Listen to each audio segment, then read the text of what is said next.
Nzoia George Natembeya ametoa wito kwa viongozi wa kisiasa kuzingatia mazungumzo yenye heshima na siasa za hoja wanapokuwa kwenye majukwaa ya kisiasa. Natembeya akisema kuwa matumizi ya lugha ya chuki, kejeli na dharau yanachochea migawanyiko nchini. Akizungumza wakati wa mkutano uliofanyika kaunti Trans Nzoia, gavana huyo pia amewalaumu viongozi anaosema wanatumia lugha ya kuchochea na kuwagawanya Wakenya. Wakikuja huko Matanga kule Bungoma kazi yao ni kutukana watu. Mbona ukienda Matanga kule Keruja watukanani huko?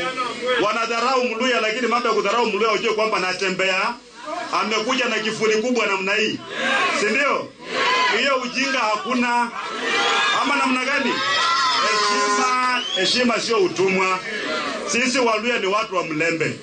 Kama waelewi maana ya Mlembe ni amani, ni peace. Ni kusadia wapea Mlembe, siwe sema Mlembe ndi kutusi. Nikisema Mlembe iko amani kati yangu na wewe, mambo yanafanya nini? Imeisha. Waelewe mila za watu. Tuelekee pwani sasa.